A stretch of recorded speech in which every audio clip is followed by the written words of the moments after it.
Mientras recorres la vida, tú nunca solo estás.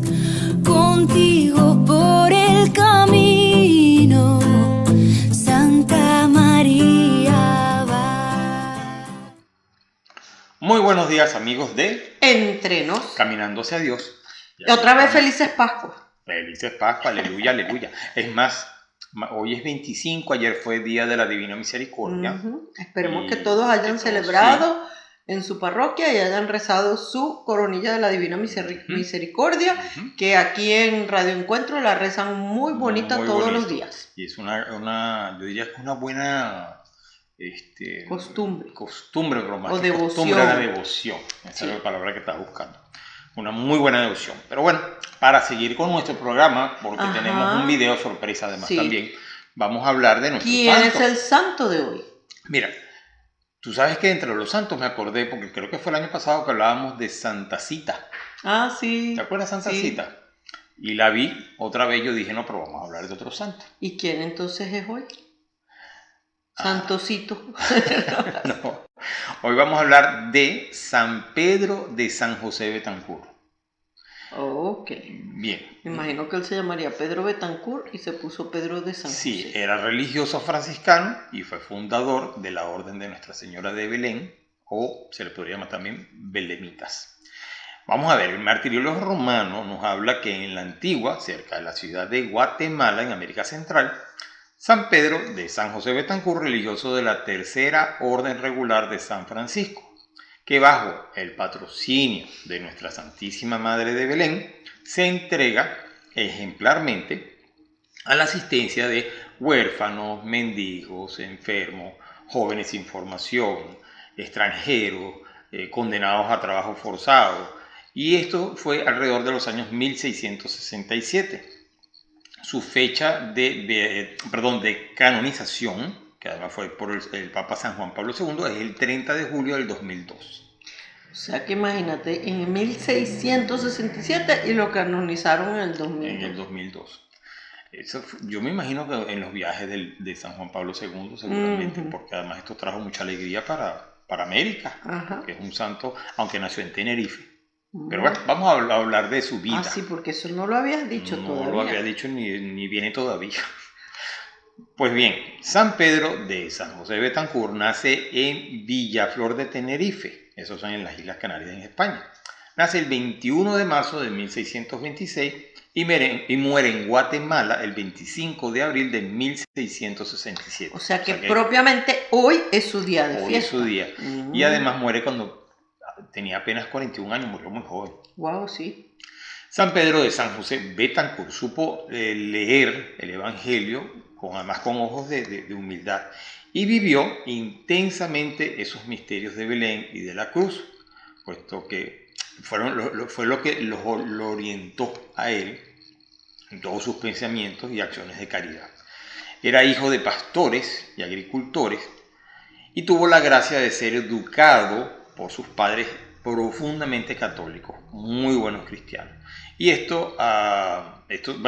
su joven, yo diría, empezando pues su vida, porque a los 23 años abandona su nativa Tenerife y después de 2 años llega a Guatemala, tierra además era el Nuevo Mundo y ofrecía, pues, yo me imagino que muchas oportunidades, habrá llegado buscando cosas buenas, sí. Esta tierra, además que, pues, yo digo que Dios le había asignado para su apostolado misionero seguramente ese lugar. La providencia lo tenía destinado ahí. A ese lugar. Pues una vez llegado al puerto, desembarcado en ese Nuevo Mundo, una grave enfermedad, pues, se apodera de él, vamos a decirlo así, o cae enfermo y tiene ese contacto directo con pobres y desheredados, o sea, con la gente más necesitada. Yo creo que debía ser una enfermedad como lepra o algo bien contagioso para que cayera, digamos, con todos esos pobres y desheredados, o sea, como los abandonados de todo el mundo. Exactamente. Pero lo cierto es que recuperada inesperadamente la salud, por eso que, bueno, pensar que sí, podía tener lepra porque efectivamente fue pues, una recuperación milagrosa, se puede decir. Quiso consagrar su vida a Dios realizando los estudios en el convento de San Francisco, en la ciudad que ahora se llama la Antigua Guatemala. Pero él quiso ser sacerdote, pero no pudo. Efectivamente quiso ser sacerdote, Y entonces pero no pudo ser sacerdote, y entonces pues fue hizo terciario, exactamente, de los hermanos franciscanos. En un primer momento él realizó su programa como custodio y sacristán de la ermita del Santo Calvario, cercana al convento, yo diría franciscano seguramente, que se convierte en el centro que además es donde comienza a irradiar su caridad. Porque bueno, ahí yo me imagino que tiene contacto directo con todas estas personas que son necesitados. Es como difícil imaginarse esa época, ¿verdad? Sí, es que además era también esa época de colonización, o sea, sería bien... Todo bien básico, bien rústico, y claro, sí, mucha gente muy pobre seguramente y enfermo. Sí. Bueno, allí visita hospitales, cárceles, la casa de los pobres, inclusive los inmigrantes que estaban sin trabajo, adolescentes descarriados, más sin ningún tipo de instrucción, gente que ya estaba entregada totalmente a vicios, y a ellos o con ellos logra realizar una primera fundación para acoger a esos vagabundos que además eran blanquitos, mestizos o negros, pero eran gente, también pasa que en esa época, cuando los jóvenes, digamos así, de buena familia se portaban mal y eran un desastre, como decimos en Venezuela, una raya para la familia, muchas veces los mandaban al Nuevo Mundo. Porque como que allá bien lejos, y si alguien pregunta, se fue al Nuevo Mundo. Y a lo mejor esos eran los que llegaban ahí todos viciosos, mal portados, sin futuro. Sí, porque además fíjate que no habla de eso, de pues esos blancos que venían de allí. Sí, normalmente... y es que dice que eran adolescentes descarriados y sin instrucción, porque seguramente los mandaron antes de que nadie de haber estudiado nada. Sí, la verdad que una cosa va con la otra. Bueno, allí atiende con instrucción religiosa y civil, con criterios además todavía, yo diría que hoy calificados como modernos. O sea que tenía una mente muy... Tenía un sistema de enseñanza de ahorita, pero en 1600. Exactamente. Bueno, pero no tenía videos. Sin videos. Se adelantaba Se adelantó a su época. Otros terciarios de su orden lo imitaron y compartiendo pues con nuestro santo esa vida de penitencia, de oración y sobre todo esa actividad caritativa con los demás. Mira, y él también construyó un oratorio, una escuela, una enfermería, posadas para sacerdotes. Sí, la verdad que hizo grandes cosas. Alojamiento para estudiantes universitarios necesitados de... Además que fueran seguros y económicos. O sea, no era cualquier cosa. Y es bien bonito que como él recordaba, o sea, él tenía mucha devoción a la Virgen de Belén y se centró mucho, como tú dijiste, en los evangelios, en esa época de Belén. Entonces él veía como en la pobreza de la primera posada de Jesús en la tierra, cómo él podía ayudar a esta gente dándoles posadas. Sobre todo vivía el evangelio. Y tiene un gran por amor, eso a su obra pues la llama Belén. Y además en el evangelio pues uno conoce bien la vida de nuestro Señor, y pues eso fue lo que hizo imitar. Pues bien, esa vida comunitaria con sus hermanos terciarios que se unieron lo acompañaban a él en todas estas penitencias, oraciones y actividades, tomó forma cuando el santo escribió un reglamento que además fue adoptado también por las mujeres que atendían a la educación de los niños. Y ese reglamento surgía, o iba surgiendo, aquello que más tarde debería tener un desarrollo natural, que pone por nombre betlemitas, y a la de las mujeres, pues las betlemitas. La orden de los betlemitas y las betlemitas. Aún cuando estas solo tuvieron, o sea, yo me imagino esas en órdenes. el caso de estas órdenes, el reconocimiento de la Santa Sede más tarde, o sea que él fundó, pero más tarde tuvieron el reconocimiento. Yo me imagino que así eso también lleva un tiempo. Sí, solía suceder de esa manera. manera. Y en aquella época más tiempo, porque hasta que llegaban los documentos a Roma por barco, meses. Y fíjate, como te decía, el santo San Pedro José de Betancourt se adelantaba a los tiempos con métodos pedagógicos nuevos.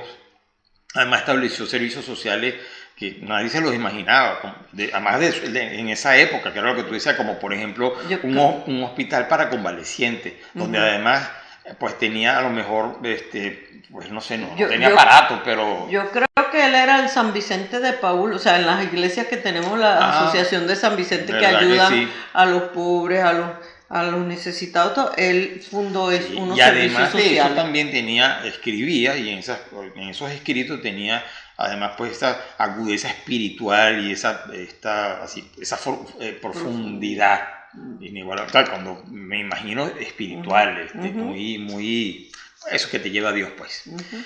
Pues bien, la caridad de San Pedro de San José Betancourt, de largo, ¿verdad? Sí, que además no le daba reposo, o sea, estaba constantemente. Yo me acuerdo también, no recuerdo siempre este santo que decía, porque le decía, no, vaya a descansar, y se descansaremos en el cielo. Ay, sí, tú siempre me lo repites, pero... Sí, y ese santo no fue hace mucho que lo contamos, pero... Sí, pero no me acuerdo. Pero no importa, decimos... Pero nos acordamos de esa frase siempre, que uno cuando uno dice, ay, es que estoy cansadísimo, se acuerda de la frase del santo que dice, descansaremos en el cielo.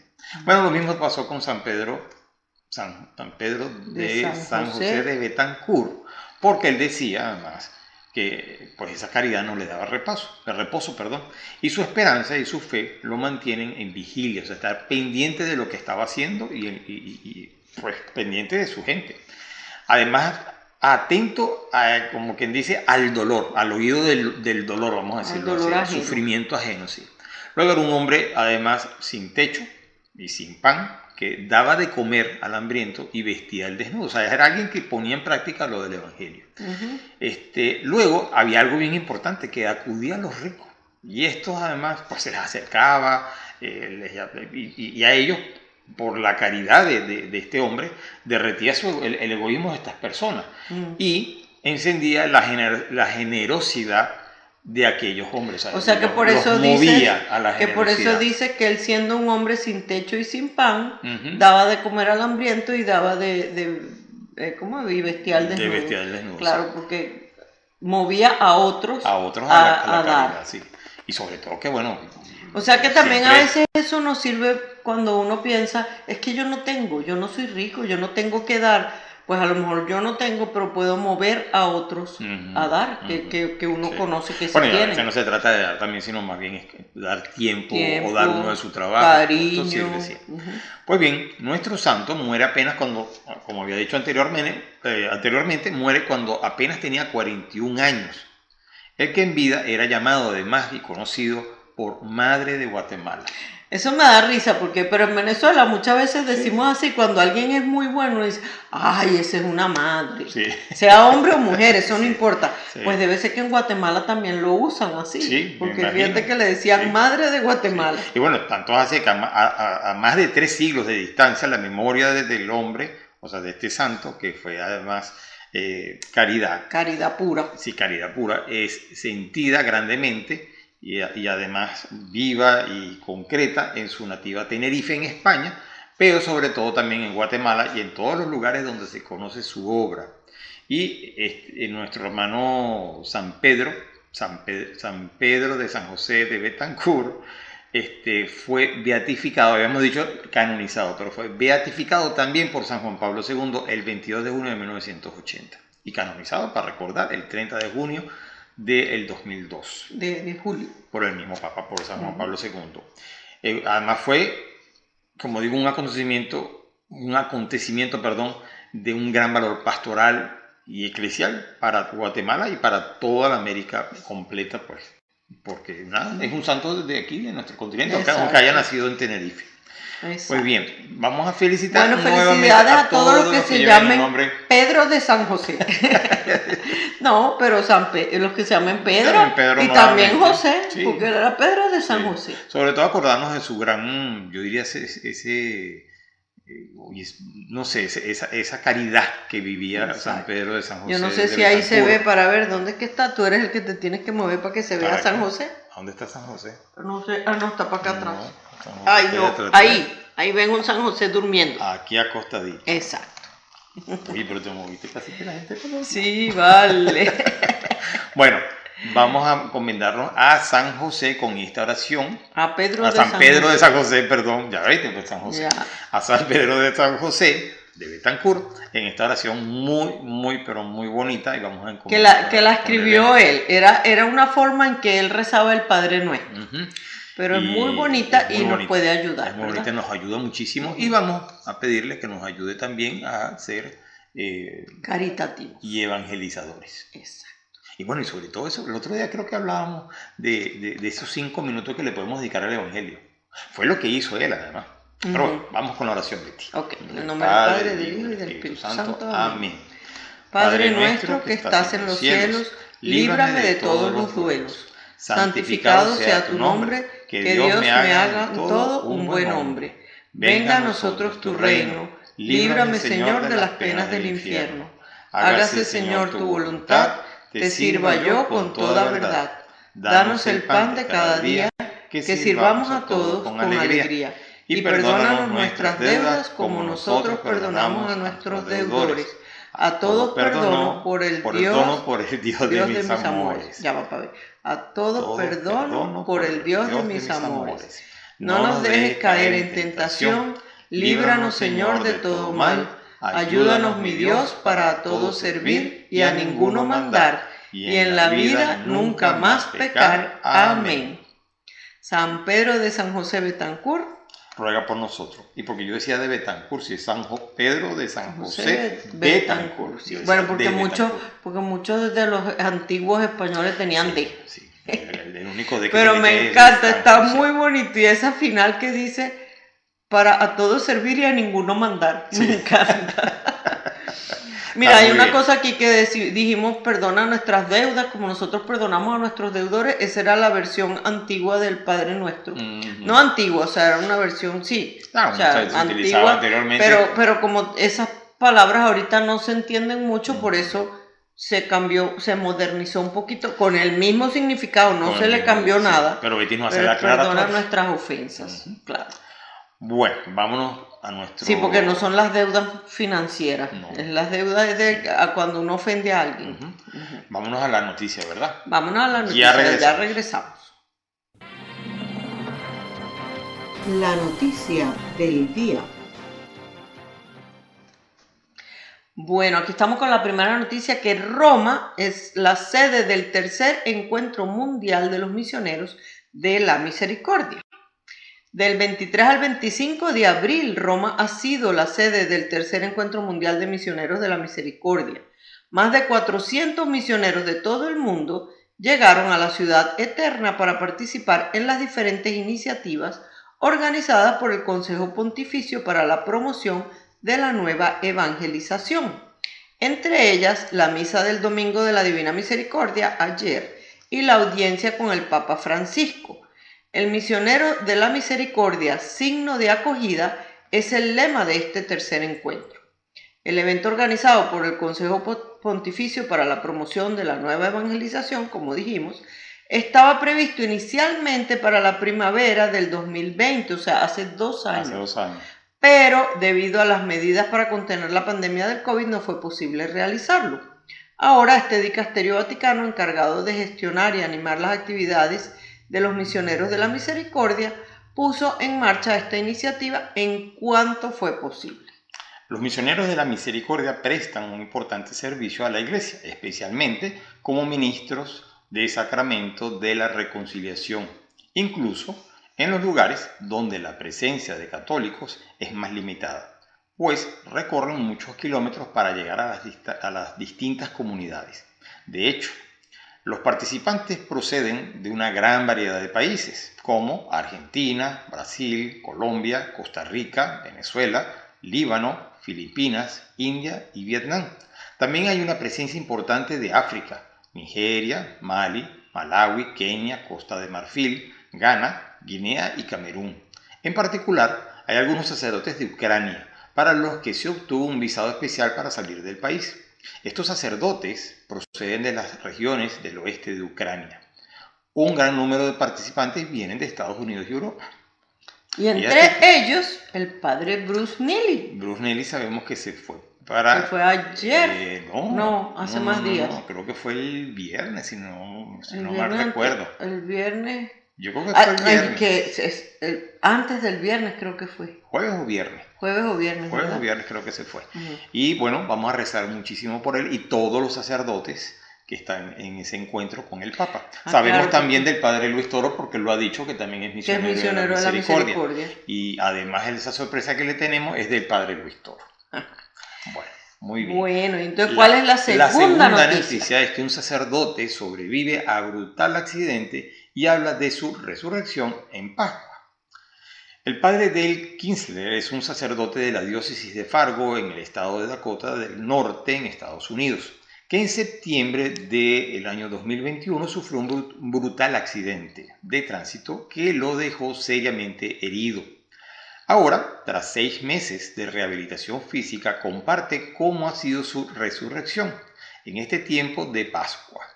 Según relata el National Catholic Register, el 14 de septiembre del año 2021, el sacerdote de 72 años regresaba de dar la comunión en una de sus 4 parroquias rurales cuando un tráiler, esos camiones yo me imagino enormes, que es un camión de los gigantes, con lo que le llamamos nosotros gandola. Una gandola. O lo que llaman aquí un 18 wheels. Un 18 wheels, exactamente. Que venía en dirección contraria y que al parecer se pasó una señal de alto. Se estrelló contra el vehículo que conducía el padre Kinsler. El sacerdote resaltó lo providencial de esa fecha, en la que la iglesia celebra la fiesta de la exaltación de la Santa Cruz, y lo que pasó en el accidente al percatarse cómo iba quedando yo debajo del tráiler y pensé en un segundo, ¿así voy a morir, Señor? Aún no estoy listo. Como resultado del accidente, su pierna derecha quedó partida en 2. Tuvo un desgarro en el tendón izquierdo del músculo cuádriceps y en la rodilla izquierda. También sufrió varios golpes en el cuerpo y tenía dificultad para respirar. El auto del padre Kinsler quedó destrozado y una fotografía compartida en las redes sociales hizo pensar a algunos que el sacerdote sobrevivió de milagro. El presbítero explicó que mientras era llevado a un hospital de Fargo, aún con algo de conciencia, rezó el rosario usando los dedos como cuentas. Trataba de mantener mi mente alejada del dolor mientras iba recitando los Ave Marías, dijo el padre Kinsler. Algunos días después del accidente, el padre Kinsler fue llevado a un hospital de rehabilitación. Su hermano Don comentó que es sorprendente que alguien de más de 70 años tenga esa apertura, casi de niño, y se pregunte qué tiene Dios planeado para ahora.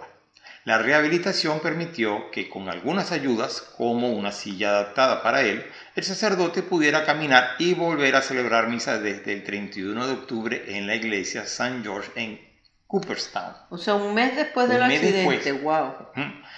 El sacerdote cree que realmente es un milagro que aún pueda caminar y que el accidente lo ha hecho más compasivo con quienes tienen problemas físicos. Muchos cargan con una cruz más grande que la mía, dijo el sacerdote.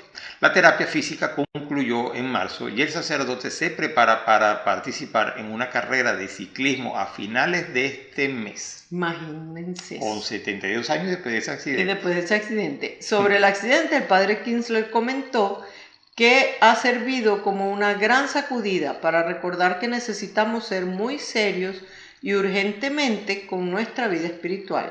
Al celebrar la misa de Pascua, el sacerdote dijo que ahora es consciente de su propia resurrección. El padre Dale Kinsler fue ordenado sacerdote el 2 de junio de 1974, domingo de Pentecostés de ese año, en la iglesia San Aloysius. En el 2024 celebrará sus bodas de oro sacerdotales. ¿Qué te parece? ¿Sabes que con eso que el padre dice que estaba rezando el rosario, como para tratar de mantener su mente alejada del dolor? En estos días, hablando con uno de los adultos que van a recibir la primera comunión y confirmación ahí en San Luis, es una señora, como dicen en México, ya grande. Entonces nos había pedido que rezáramos por su nieta, que la habían llevado a la emergencia y tal. Y entonces nos contó que ella había empezado a rezar el rosario por su nieta. Y le había dicho a la hija que lo rezara. Y que la hija le había dicho que el rosario le daba mucha paz. Que cuando ella, o sea, en medio de la angustia, por la preocupación por la niñita y todo, que rezar el rosario le daba paz. Me imagino que eso es lo que le pasó al padre Seguramente, y además fíjate cómo él estaba ya, pues, me imagino después del accidente, y todo convaleciente, todo maltrecho. O sea, cuando lo llevaban de emergencia y todo, y el rezar el rosario seguro lo mantuvo fíjate que lo hizo con las manos consciente. Iba contando con los dedos de la mano. Sí. Bueno, muy bien. Estas noticias inspiradoras. Sí, señor. Bueno, entonces, vámonos a nuestro próximo segmento. Vámonos a la musiquita. ¿A la musiquita? Sí. Ok, ya regresamos. Música para el alma. No busques entre los muertos a la vida. Ponte en pie, alza la mirada. No busques en la muerte al que vive para siempre. Abre las puertas, sal a su encuentro, ve con tu hermano. No busques entre los muertos a la vida. Ponte en pie, alza la mirada. No busques en la muerte al que vive para siempre. Abre las puertas, sal a su encuentro, ve con tu hermano. No temas, dice el Señor, yo soy el que vive. Estuve muerto, pero ahora vivo para siempre, para siempre. No busques entre los muertos a la vida. Ponte en pie, alza la mirada. No busques en la muerte al que vive para siempre. Abre las puertas, sal a su encuentro, ve con tu hermano. Abre las puertas, sal a su encuentro, ve con tu hermano.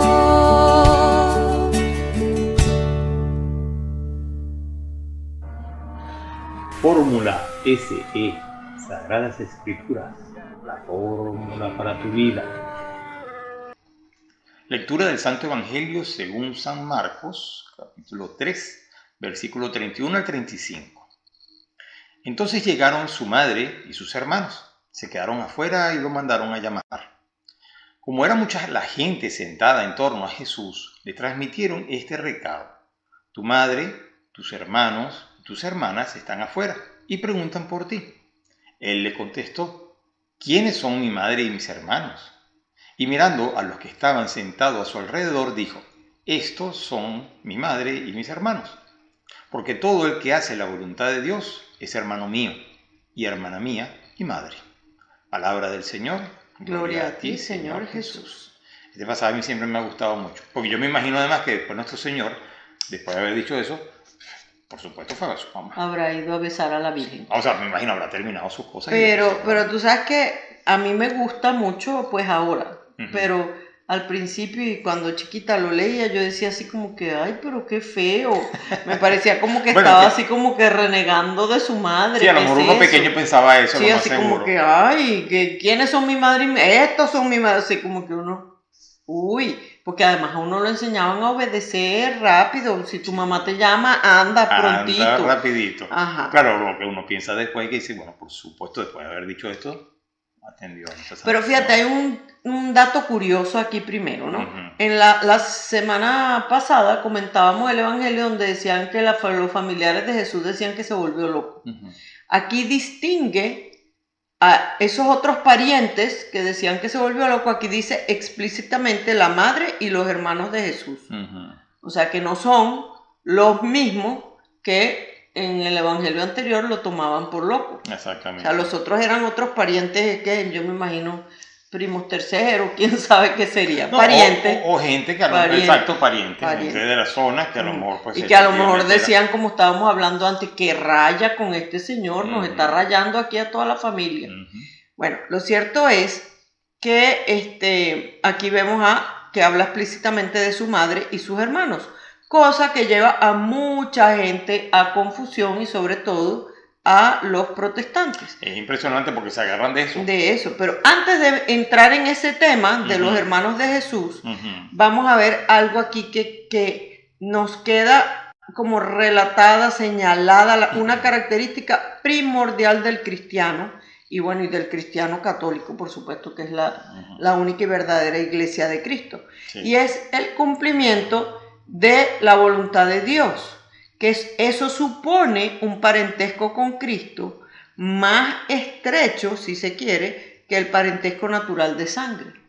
O sea, que hacer la voluntad de Dios nos hace más cercanos a Cristo que el hecho de que sea su hermano.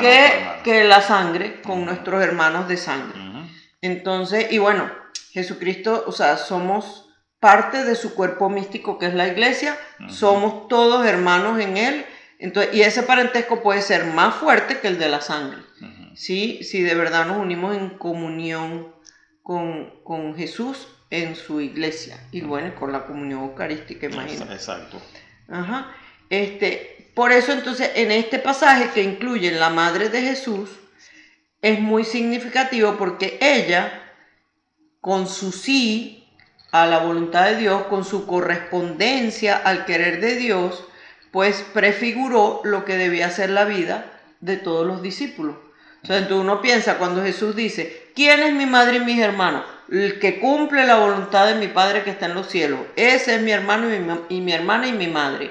Pues ahí está reforzando que su madre más madre de todas las madres es María, porque ella es la que mejor ha cumplido en toda la historia de la humanidad la voluntad de Dios. La perfección. Sin ningún pecado. Sí. Entonces fíjense lo que nos dice San Agustín sobre eso. Dice, por ventura no cumplió la voluntad del Padre la Virgen María, ella que dio fe al mensaje divino, que concibió por su fe, que fue elegida para que de ella naciera entre los hombres el que había de ser nuestra salvación, que fue creada por Cristo antes que Cristo fuera creado en ella. Ciertamente cumplió Santa María con toda perfección la voluntad del Padre, y por eso es más importante su condición de discípula de Cristo que la de madre de Cristo. Es más dichosa por ser discípula de Cristo que por ser madre de Cristo. Qué fuerte, ¿verdad? Y termina San Agustín. Por esto María fue bienaventurada, porque antes de dar a luz a su maestro, lo llevó en su seno. Qué cosa tan bonita. Y bueno, también eso que decíamos, que como en otras ocasiones, aquí aparece esa palabrita, los hermanos de Jesús. Es que a lo mejor era la manera que entre la gente que a lo mejor eran tus vecinos o tus... Sobre todo los primos muy cercanos. De la gente cerca, exactamente. Inclusive, fíjate que de hecho es Jesús de Nazaret. O sea... No entendí eso. Vamos a ver. Que la gente se llamaba por el sitio de donde era. Ah, sí, también. Y entonces no había distinción de María que fuera de Nazaret o Pedro que fuera de Nazaret. No, pero sobre todo es que en el hebreo antiguo no existía una palabra. Sobre todo eso. No existía porque además acuérdense de una cosa.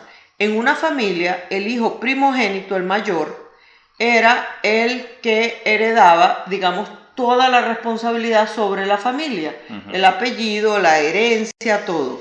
Todos los demás hermanos que existieran, pues dependían, era de ese. Entonces, claro, como él era el jefe de familia, todos esos primos hermanos, como decimos en español, eran como parte de la misma familia del hijo mayor. Entonces, en hebreo no existía una palabra que distinguiera hermano de sangre, hermanito, hijo del mismo papá y la misma mamá, de los primos. Todos eran como el mismo clan. Entonces, la palabra que se traduce en el Evangelio por hermano no eran solo los hijos de un papá y una mamá solamente, sino los primos, etcétera. O sea, era un término como más amplio. En español lo tenemos más fácil de entender porque uno dice primo hermano. Sí. Y un primo hermano es diferente de un primo segundo o tercero, como uno los quiera llamar los otros.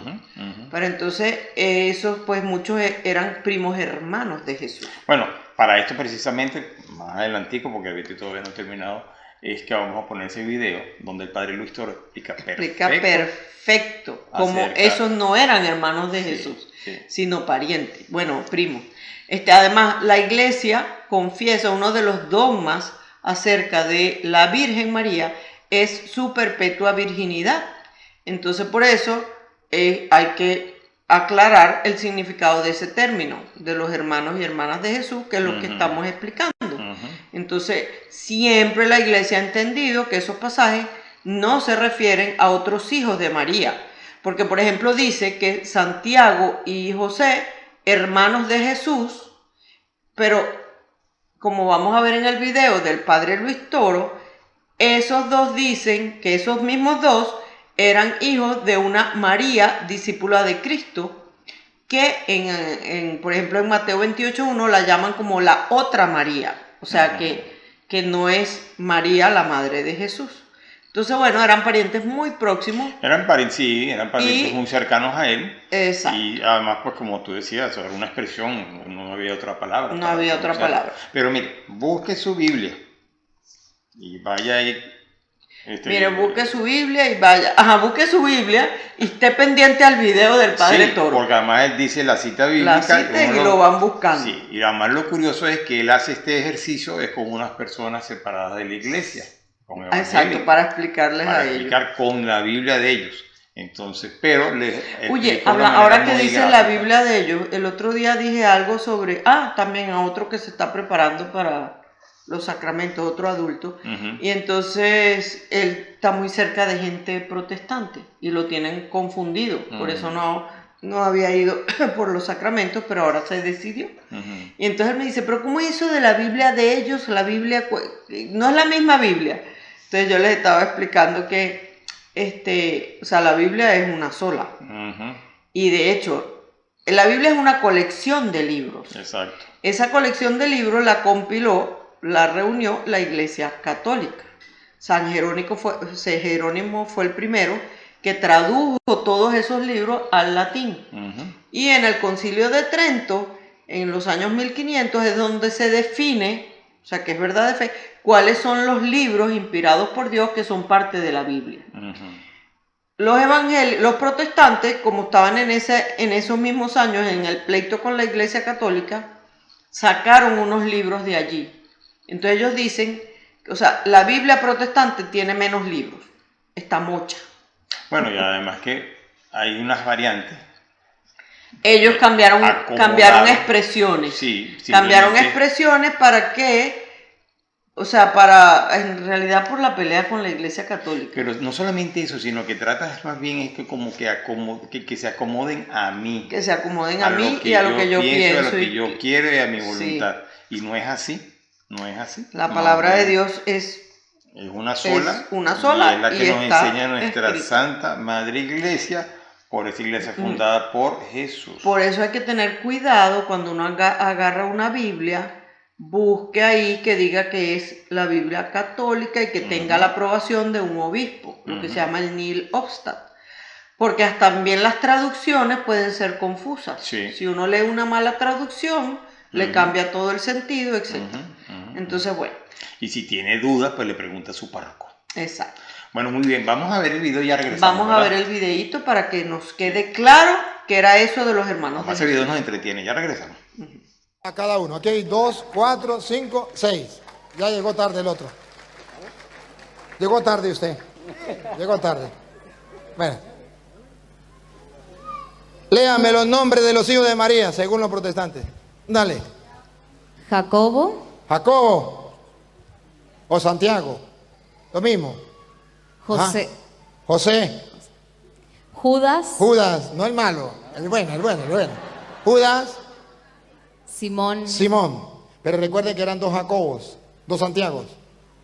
Ya tenemos uno, aquí está el otro. Pero recuerden a Juan al pie de la cruz, Mujer, ahí tienes a tu hijo. Hijo, ahí tienes. Entonces aquí está Juan. Estos son los 6 hijos de María. Según los protestantes. ¿Hasta cuándo serán hijos de María? Hasta que yo le muestre en la Biblia que fue otra mujer que los parió. Porque 2 mujeres no pueden parir un hijo. Puede ser que 2 hombres se engendren uno. Salga el uno y entre el otro. Y 2 engendran un hijo. Pero que 2 mujeres paran un hijo, está difícil la cosa. Vamos a buscarle la mamá, facilito. Mateo 27:56. Mateo 27:56. La mamá de esos supuestos hijos de María. Y ustedes verán que eso es mentira. Que esa gente tiene otra madre que no es la Virgen María. Mateo 27:56. De la Reina Valera. Entre las cuales las mujeres que estaban al pie de la cruz estaban María Magdalena, María Magdalena. María, la madre de Jacobo y de José. Aquí está Jacobo y aquí está José. Y ya encontramos al pie de la cruz la mamá de Jacobo y de José. ¿Cómo se llamaba la mamá de Jacobo y de José? María. Entonces un protestante puede decir, María. Pues la mamá de Jesús, ¿cómo llamaba? María. Pues yo le voy a mostrar en la Biblia donde están las 2 Marías juntas, al pie de la cruz, con Juan capítulo 19, versículo 25. Las 2 Marías, una la mamá de Jacobo y de José, y otra la mamá de Jesús. De modo que esa María no era la Virgen María, sino era una familiar de la Virgen María, y por eso Jacobo y José lo tratan como los hermanos del Señor. Dale. Le dijeron, pues, los otros discípulos. No, niña, no. 19:25. Juan 19:25. Después estaban junto a la cruz de Jesús, su madre. Esa es la Virgen, no hay duda, su madre. ¿Siga?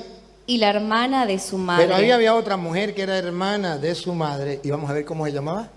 María. La madre de Santiago y de José. ¿Cómo se llamaba? María. ¿Era la Virgen María? No, era hermana de su madre, por eso a Jacobo y a José lo llaman los hermanos del Señor, porque son parientes, son familiares. Siente, ustedes no son hijos de la Virgen María. 2 mentiras. 2 mentiras. Pero el mismo Mateo capítulo 27, versículo 56, donde habla de María, la madre de Santiago y José, habla de otra mujer que tiene otros hijos, pero que no es la Virgen María, esa mujer. Dale, otra vez, vuelvo a leer Mateo 27, 56. Entre las cuales estaban María Magdalena, María, la madre de Jacobo y de José, que era la hermana de la Virgen María, y la madre de los hijos de Zebedeo. Aquí nos dan un dato. Una mujer que parió a los hijos de... Venga para acá, don Zebedeo. Venga. Tráigase para acá a su mujer. Venga, mamita. Venga usted. Catira, venga. Aquí está don ¿qué? Zebedeo. Don Zebedeo, y aquí está su esposa. Léalo de nuevo, lo último que leyó. Y la madre de los hijos de Zebedeo. La madre de los hijos de Zebedeo. ¿Era la Virgen María? No, porque ella no es la madre de los hijos de Zebedeo. La madre de los hijos de... No sabemos quiénes son los hijos de Zebedeo. Cuando leamos quiénes son los hijos de Zebedeo en la Biblia, aquí está la mamá y aquí está el papá. San Marcos capítulo 3, versículo 16. Vamos a ver quién son los hijos de Zebedeo, porque aquí está la mamá que los parió. Y si le encontramos quiénes son los hijos de Zebedeo, aquí está la mamá, no son hijos de María. Dale. Marcos 3, 16. A Simón, a quien le puso de sobrenombre Pedro. Ajá. A Jacobo, hijo de Zebedeo. Hijo de Zebedeo, Jacobo, véngase para acá. Jacobo es hijo de ¿quién? De Zebedeo, siga. No, aquí está su papá. Siga. A quienes apellidó. No, niña, vuélvalo a leer, niña. A Simón, a quien puso por sobrenombre Pedro, a Jacobo, hijo de Zebedeo, y a Juan, hermano de Jacobo. Aquí está su papá y su mamá. Los hijos de Zebedeo, váyanse con sus hijos, vayan a su casa, llévense. La mamá y el papá, los dos. Para su casa. Son hijos de Zebedeo con su esposa, no son hijos de María. Y recuerda entonces cuando Jesús le dice, vamos a leerlo de una vez porque sentamos a Juan. Entonces leemos a Juan 19:26, que los protestantes dicen que Juan era hijo de María. Ya le encontramos a la mamá, la esposa de Zebedeo. Entonces, ¿cómo se explica Juan 19:26? Si Juan es hijo de Zebedeo con esa mujer, ¿por qué Jesús le dice, ahí tienes a tu madre? Vamos a escucharlo, 19:26. Cuando vio Jesús a su madre. Cuando vio Jesús a su madre, ¿se refiere a la mamá de Juan o a la mamá de Jesús? A la mamá de Jesús, a su madre. Y al hijo y al discípulo a quien él amaba. Epa, ¿qué dice la Biblia que era Juan? ¿Hermano de Jesús? No, dice discípulo a quien Jesús amaba. Siga. Que estaba presente, dijo a su madre. Dijo a su madre. Mujer. Mujer. He ahí a tu hijo. Pregunto, si Juan verdaderamente, como dicen los protestantes, fuera hijo de María, ¿por qué María no lo sabía?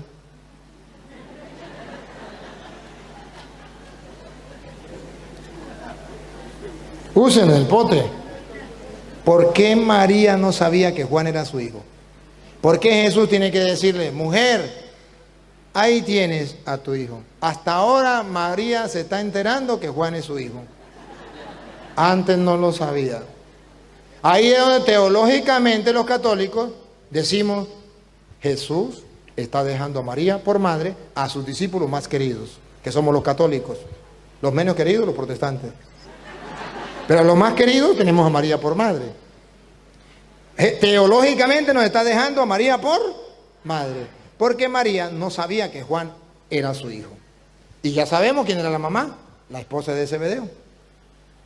¿Por qué razón Jesús se la deja como madre? Si ya sabemos quién es la madre de él. El problema no es solamente que María sufre de la mente y no se acuerda que Juan era su hijo. El hijo salió con la misma enfermedad de la madre. Juan tampoco se acordaba que María era su madre. Ponga cuidado. Después dijo al discípulo. Mire la misma enfermedad. He ahí tu madre. Se le había olvidado a Juan que María era su madre. Eso es imposible, que una madre se olvide que ese es su hijo y este hijo que esa es su madre. Es imposible. Ahora, para que se den cuenta que Jesús quería darnos a María por madre y que usted y yo la recibiéramos en la casa, usted y yo no estábamos en ese tiempo.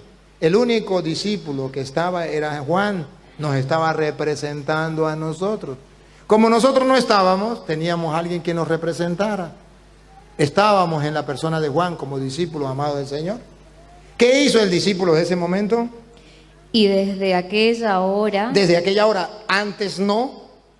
El discípulo la recibió en su casa. La aceptó por madre, se la llevó a su casa. Por eso los católicos tenemos a María por madre, la aceptamos como Juan porque Jesús nos la dejó como madre.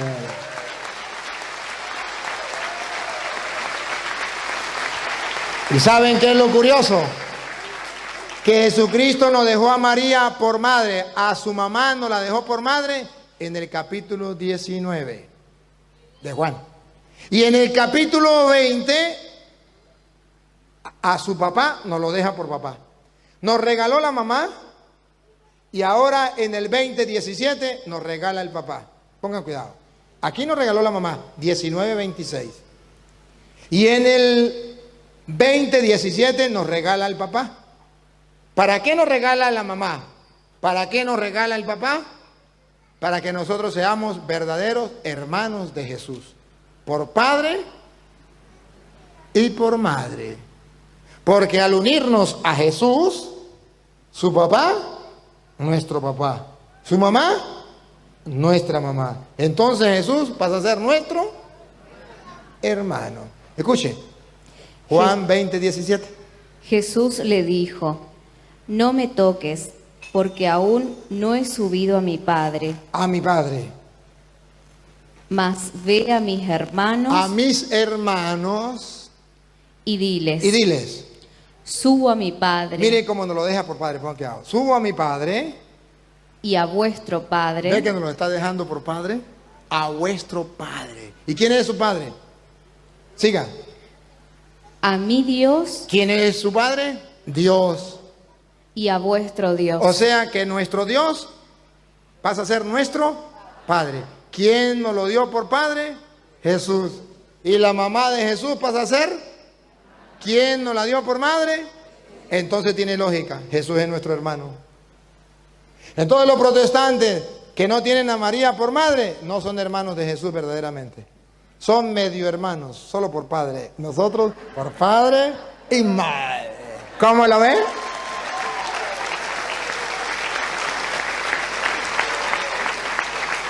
Ahora van a ver ustedes que le faltan estos dos. Judas, capítulo 1, versículo 1. Judas se presenta. Judas 1:1. Y se presenta. Y no se presenta como el hijo de María o el hermano carnal de Jesús. No. Se presenta simplemente de otra manera. ¿Por qué Judas perdió la oportunidad de presentarse como hijo de María o como hermano de Jesús? Judas 1:1. ¿Por qué no se presentó así? ¿Por qué se presentó de otra manera? La misma Biblia, Judas escribió una carta y él se presenta. Judas 1:1. Judas, aquí está. Siervo de Jesucristo. No es hermano de Jesucristo, no es hijo de María. Y hermano de Jacobo. Ah, pero es hermano de quién? Y ya sabemos quién es la mamá de Jacobo, así que usted siéntese. Nos queda Simón. En Marcos capítulo 3, versículo 18, nos vamos a encontrar con Simón. Marcos 3, 18. ¿Y por qué Simón no es hijo de María? Fácil. A Jesús lo llamaban el Nazareno o el Galileo. Esos eran los dos nombres que le tenían. Jesús el Nazareno o Jesús el Galileo. Porque era de Nazaret, en Galilea. Ahora vamos a ver Simón de dónde era o cómo lo llaman. A Andrés, Felipe, Bartolomé, Mateo, Tomás, Jacobo, hijo de Alfeo, Tadeo. Aquí viene Simón. Simón, el cananista. El cananista o el cananeo. No sabemos cómo se llama su padre, no sabemos cómo se llama su madre. Pero sí sabemos que no es hijo de María, porque si fuera hijo de María tendría que ser Simón el cananeo o el nazareno como Jesús. Simón no tiene papito ni mamita, siéntese. Pero no es hijo de María. Así, con la palabra de Dios, con fundamento, con Biblia, se puede comprobar la mentira de los protestantes. Y la mentira dura hasta que llega la verdad. ¿Y a cuántas personas han engañado a los protestantes diciendo que María tuvo más hijos? Que Dios les perdone por no aceptar la palabra de Dios. Bueno, amigos, ¿qué le pareció? Mejor explicación no podía haber. No hay mejor explicación, así para que ya la tengan y cuando alguien les venga con el cuento de los hermanos de Jesús, ya ustedes saben. Así es más, pueden hacer lo mismo, escojan ahí a unos cuantos para demostrar. Sí. O simplemente agarrar el teléfono, poner compartir y le manda el videito al que está confuso, confundido. Exactamente, al que está confundido. Bueno, muy bien. Bueno, y entonces con esto y un bizcocho. Nos vemos de aquí en 8. Exacto. Ok, muy bien, ya me está saliendo. Bueno, que pasen una feliz semana y nos vemos el próximo lunes. Bye. Mientras recorres la vida, tú nunca solo estás.